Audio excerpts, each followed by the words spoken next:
bonjour. Mon nom, c'est Alain Lavoie. Au niveau des arts martiaux, je possède le titre de Shihan, donc dans une école de karaté, on parle de Shihan Alain Lavoie. Je suis 6e dan en Yosekan Karaté-Do et 5e dan en Ni-Aido du style Yosekan également.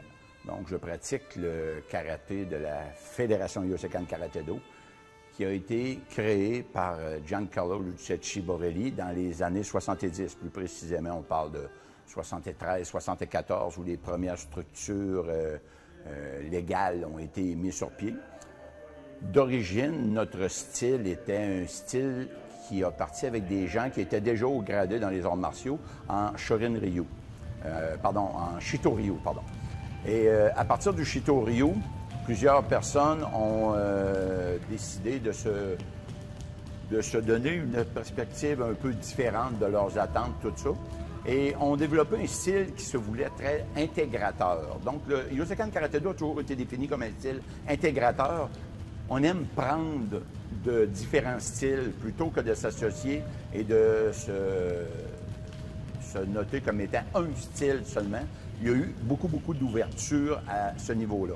Donc, c'est ce qui fait qu'on a des éléments de Shotokan, on a des éléments de Gojo-ryu, on a du Shito-ryu, et on va ouvrir même au monde du Jiu-Jitsu pour la variété dans les techniques. Moi, quand j'ai commencé, il y avait l'école, et toutes les écoles du comté de Portneuf, parce qu'à cette époque-là, il faut se rappeler, aujourd'hui, des ceintures noires, il y en a dans tous les villages, il y en a partout.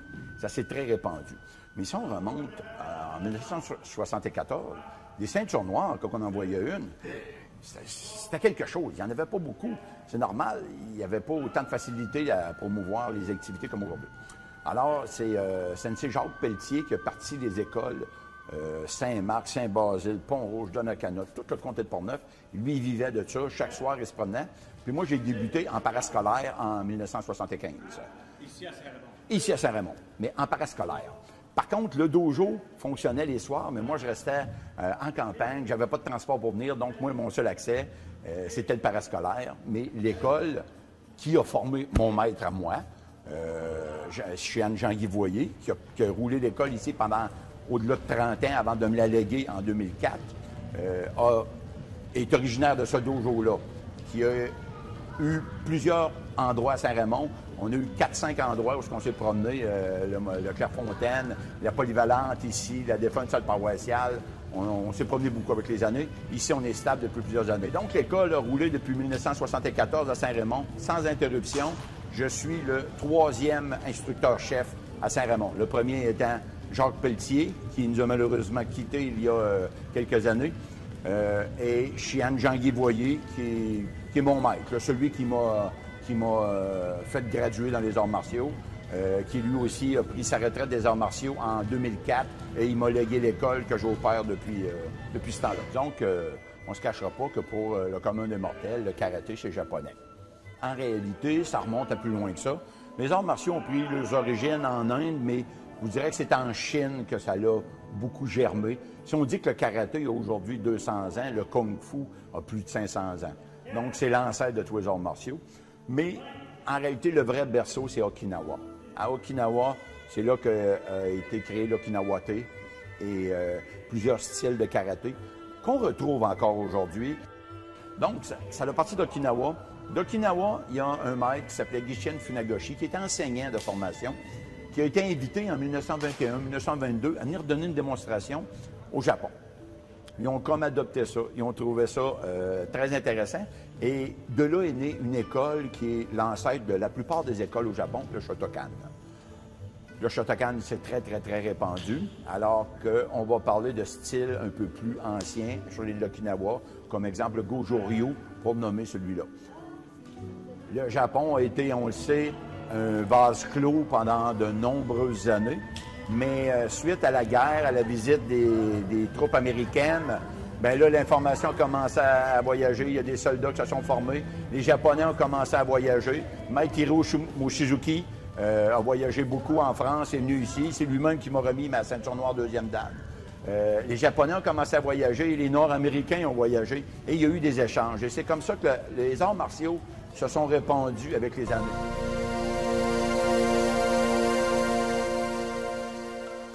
chaque style a quelque chose de bon à te montrer et à te faire. On fait toutes les choses semblables, mais de façon différente. Puis, il n'y a pas de mauvais style. Il y a toujours quelque chose à aller chercher. Des styles vont être plus appropriés à une personne dépendant de son physique. Quelqu'un qui va peser, qui mesure 5 pieds 8, qui pèse 120 livres, ne bougera pas de la même manière que quelqu'un qui mesure 6 pieds 5, qui pèse 280 livres. Donc, un style comme le Goju-Ryu, qui va être plus statique, petite position, va plus convenir. Le Shotokan, beaucoup plus grand, va convenir à l'autre personne. Donc, une personne va peut-être se retrouver, mais chaque style, a quelque chose à apporter, peu importe le style que tu fais.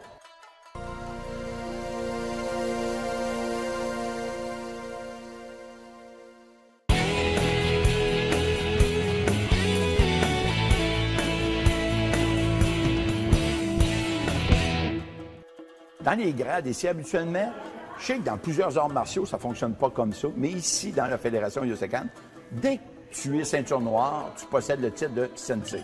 Sensei, ça veut dire professeur. Littéralement, ça veut dire celui qui est devant. Donc, on est sensei, on a le titre sensei dès qu'on est ceinture noire. Après ça, on peut avoir le titre de senpai. Senpai, c'est un ancien dans l'école. Comme j'en ai une là-bas là, qui est senpai.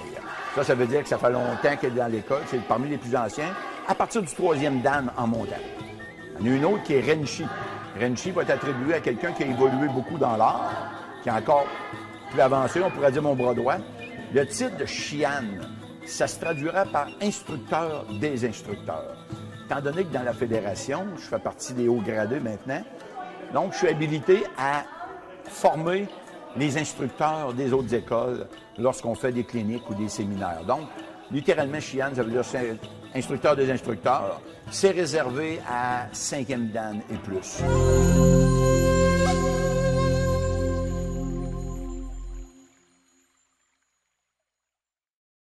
Les raisons de s'inscrire à une école de karaté sont très variées. Il y en a qui vont arriver ici, puis ils ne savent même pas pourquoi ils sont ici. On a des enfants qui sont ici parce que les parents les ont inscrits ici. Ils ont dit « ça va être bon, tu vas aimer ça », ils l'essayent. C'est pas toujours le cas. Il y en a qui n'aiment pas ça, il y en a qui aiment ça. Moi, j'ai essayé le hockey, je n'ai pas aimé ça. Il y en a qui essaient le karaté, qui n'aiment pas ça. Bon. Il y en a qui sont ici parce que leurs amis sont ici. Ça, c'est drôle, c'est l'histoire de ma vie. Moi, j'ai commencé de même. Il y en a qui sont ici, dans les adultes, pour se maintenir en forme, se remettre en forme. Ils ont déjà été sportifs dans leur jeunesse, mariage, les enfants, tout ça, ils veulent se remettre en cheville puis ils vont venir au karaté. D'autres, se changer les idées. Chercher quelque chose de différent, parce que le temps qu'on est ici, la pratique des arts martiaux, c'est sollicitant. Ça demande beaucoup de concentration, d'équilibre. Puis pendant que tu fais ça, tu n'as pas le temps de penser à tes problèmes à la maison. Donc, il y en a que c'est un moyen de s'évader. Le pourcentage de personnes qui sont ici pour apprendre à se défendre, très faible. Très faible. On n'est plus dans une situation d'urgence comme ça l'a déjà été, là. Mais les personnes vont s'apercevoir qu'avec le temps, c'est ça que ça donne pareil. Il y en a qui sont présentés ici pour avoir une confiance en elles, une sécurité, une assurance. Puis, j'ai eu des cas vécus, j'ai eu des témoignages de personnes qui m'ont dit « oui, ça avait eu cet effet-là », qui, non seulement avoir à se défendre, mais le fait de savoir qu'elles peuvent le faire, ça les met en confiance, puis déjà là, sont moins craintives face à une éventuelle agression. Ils vont avoir de la confiance en soi, ils savent qu'ils ont des réflexes, ils savent agir dans une situation d'urgence, ils ont fait de la compétition, du combat, de l'autodéfense, ils ont du timing. Fait que là, ils savent qu'ils vont réagir plus de froideur plutôt que d'être une victime. Et pour un agresseur, la réaction de la victime potentielle, ça fait toute la différence. Si la personne écrase dans un coin versus elle se tient debout, ça va changer toute la donne. La première étape de l'autodéfense, c'est toujours l'attitude. Parce que quand ça vient en situation de combat, si on pourrait dire, ou d'agression, eh bien là, le bagage va ressortir. Et c'est là que ça va sortir. Mais des fois, l'homme sage ne se retrouve jamais sur les lieux d'une bagarre. Ça, c'est un vieux proverbe chinois ou japonais. Pas trop. Mais je l'ai déjà entendu. Il dit, l'homme sage n'est pas sur les lieux d'une bagarre, parce qu'il sait s'en éloigner. Si jamais une situation conflictuelle arrive, ben, on sait que, ben, écoute, je vais être capable de me défendre. Et là, le bagage ne veut pas appris dans les arts martiaux. Donc, c'est pour ça on a beaucoup de cas d'harcèlement à l'école, Il y a un terme anglais de bullying, d'agression, puis tout ça. D'intimidation, ça peut aider à prévenir ça. Parce que les agresseurs vont toujours rechercher quelqu'un de faible qui, en bon français, se laisse faire. Si la personne ne se laisse pas faire, donne un sentiment qu'elle est en contrôle de ce qu'elle fait, puis à la limite, est capable de remettre quelqu'un à sa place, bon, on vient de neutraliser les effets de l'intimidation, là.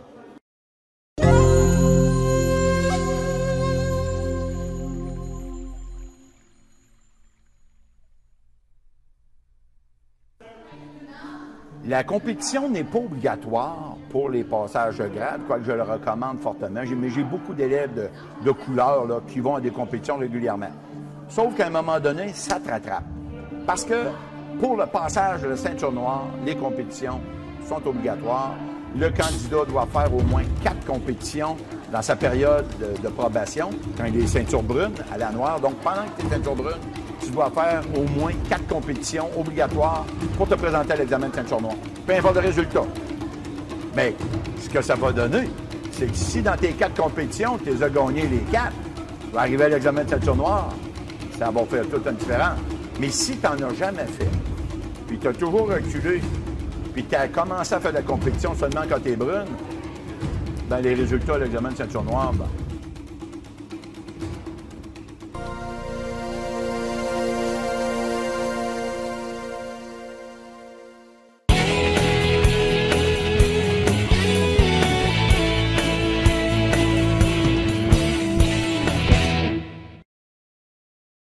Cette émission vous est présentée en partenariat avec le bureau du député Michel Matte, député provincial de Portneuf.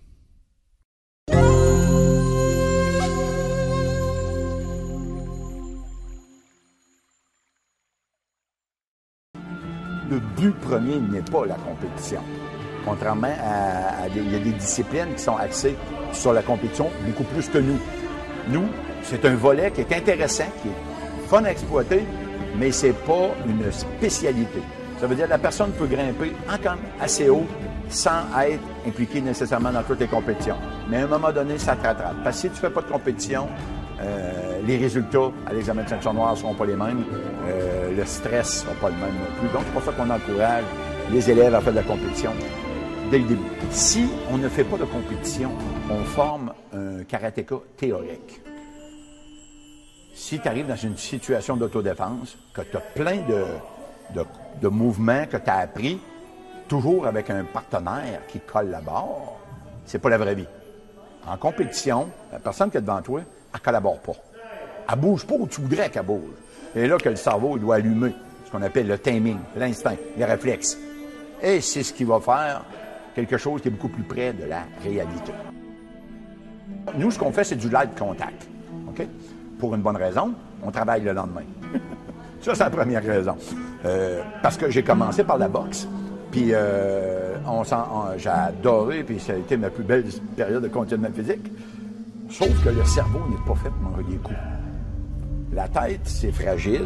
Les commotions cérébrales, aujourd'hui, c'est quelque chose qui est reconnu dans tous les sports. Puis un bon coup de poing asséné, sans contrôle, la tête, ça peut laisser des dégâts. Et on a quand même des enfants ici, là. C'est pas une clientèle adulte, là. Ben, on a des adultes et on a des enfants. C'est pour ça qu'on pratique le light contact. Ça veut dire, avec un casque protecteur, léger contact sur le casque, contrôlé au visage, c'est-à-dire il faut que ça vienne proche, il ne faut pas que ça touche. Au corps, contact. Mais c'est pas full contact. Le but n'est pas de blesser, mais d'aller marquer. Mais c'est quand même quelque chose qui est plus axé sur la vitesse d'exécution que sur la puissance de frappe. C'est ce qu'on appelle le light contact. Si quelqu'un veut pousser puis aller un peu plus loin d'une autre discipline, ils vont partir puis ils vont aller faire eux autres mêmes de façon autonome du développement dans une autre discipline plus appropriée à celui qui veut rechercher ça.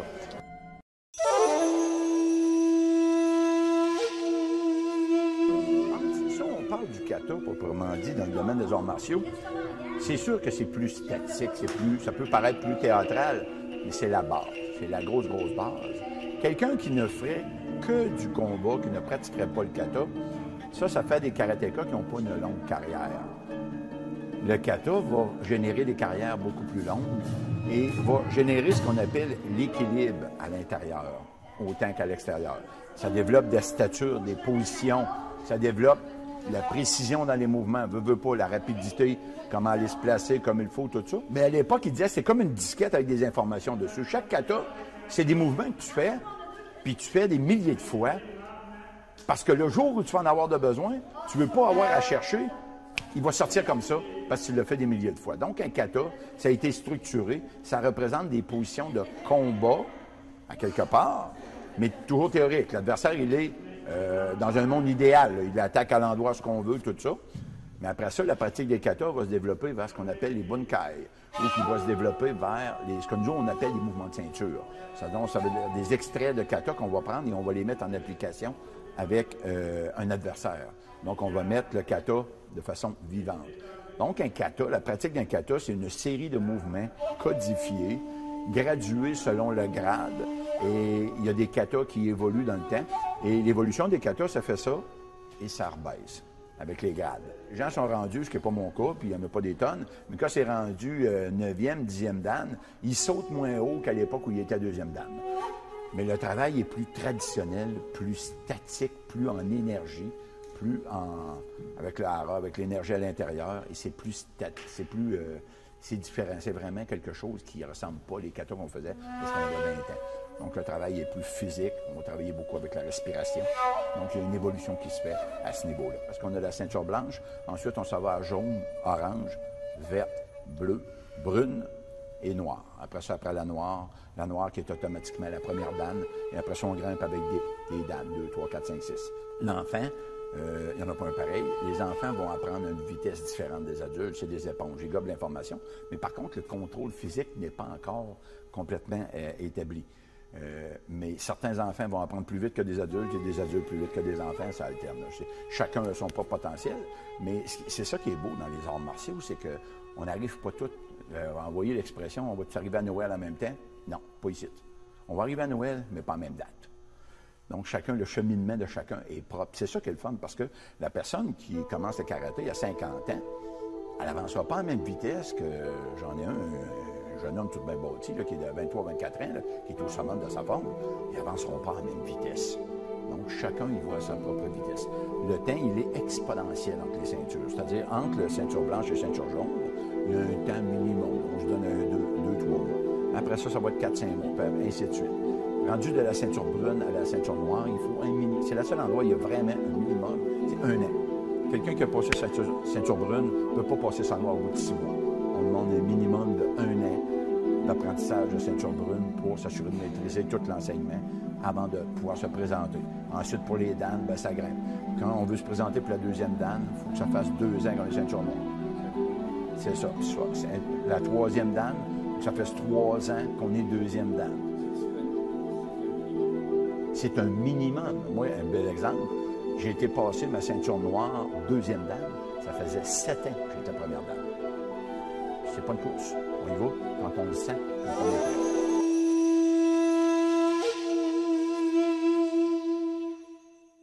Les gens se posent beaucoup de questions sur la définition du karaté traditionnel versus le karaté sportif. Le karaté sportif, va avoir beaucoup plus un accent sur la compétition. Mais à quelque part, le karaté sportif va toujours tirer ses origines du karaté traditionnel. Le karaté traditionnel, ben, c'est quelque chose qu'on va rattacher plus à l'origine, au style reconnu au Japon. Il n'y en a pas 300 styles reconnus au Japon, là. Il n'y en a pas beaucoup, 4, 5, 6 dans le top. Donc, en quelque part, on a une lignée. Je vous dirais que nous, le style vers lequel on est le plus proche, et aujourd'hui, on regarde ce qui se fait avec sur Internet, YouTube, les katas, tout ça, on est très, très, très enligné sur le Shitoryu. Je vous dirais que c'est le style qui nous ressemble le plus, mais on a cherché des variantes. Donc, on a une racine traditionnelle, mais on est à la fois une activité sportive aussi, parce que la compétition fait partie des mœurs nord-américaines, quoique les Japonais aussi ont de la compétition. Le karaté sportif, ça serait beaucoup plus pour les enfants. On ne peut pas demander à des enfants de respecter nécessairement les origines et aller chercher l'énergie, le ki, le chi, tout ça, travailler le kime, l'explosion. Ça va venir plus tard. Plus qu'on vieillit dans la pratique des arts martiaux, plus qu'on tend à se rapprocher de ce qui est traditionnel. Donc, que vous ayez une pratique de karaté traditionnel ou que vous ayez une pratique de kata sportif, Vous êtes heureux de ce que vous faites? Eh bien, un idéal, c'est sûr que ce que je recherche comme futur, c'est que personne n'est éternel. Ça fait quand même 34 ans que je fais des arts martiaux. De temps en temps, il n'aime pas ça que je dise ça, là, mais de temps en temps, je pense qu'un jour, il va falloir que je laisse la place à quelqu'un d'autre. Donc, présentement, je suis en train de former une relève derrière moi. Ça va être ce que je recherchais comme idéal, c'est une longévité, puis une école, puisque les gens ont du plaisir. Puis le plaisir ne se mesure pas nécessairement au nombre de médailles, selon moi. Mais les gens sont ici, ils ont du plaisir, ils aiment ce qu'ils font, puis ça leur fait du bien. Je suis content. C'est ça qui est heureux. J'aurais 300 participants, mais qu'ils ne sont pas ici pour les bonnes raisons. J'aime mieux avoir du monde heureux. Je pense qu'on a une belle gang, puis en plus, on a un beau groupe, on a une amitié dans le groupe, on est rendu en bon français une gang. On est tous des amis, on se côtoie en dehors de l'école de karaté, donc c'est devenu vraiment une famille. Là, exactement 11 ans, parce qu'en 2016, ça va être la 11e édition.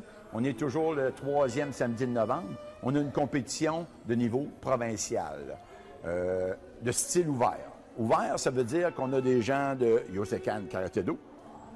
On a du Gojo-Ryu, on a du Shotokan, on a du Studio Uni, de Kenpo, d'autodéfense. J'ai beaucoup de Kenpo Jean-Guy Angel, qui est un style qui est dans l'ouest de la province. J'ai des gens de vision martiale, j'ai le Kyoshindo, j'ai plusieurs styles. Donc, c'est vraiment ouvert à tous les styles. On lance l'invitation à se faire sur Internet, puis Facebook, ça va bien.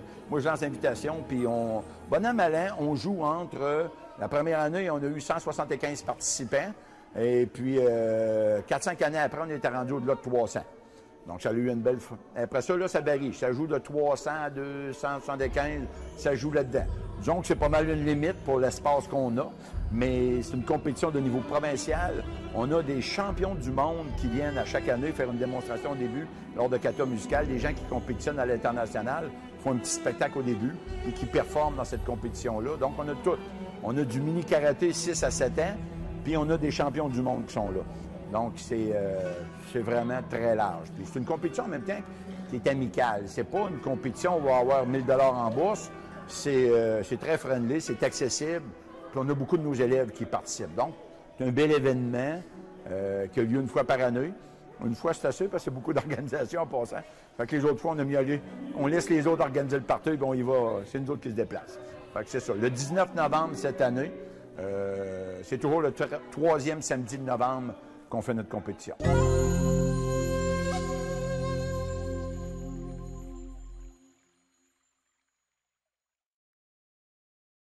Ce que ça m'a apporté, bien, dans la vie, ça m'a amené un équilibre, ça m'a amené...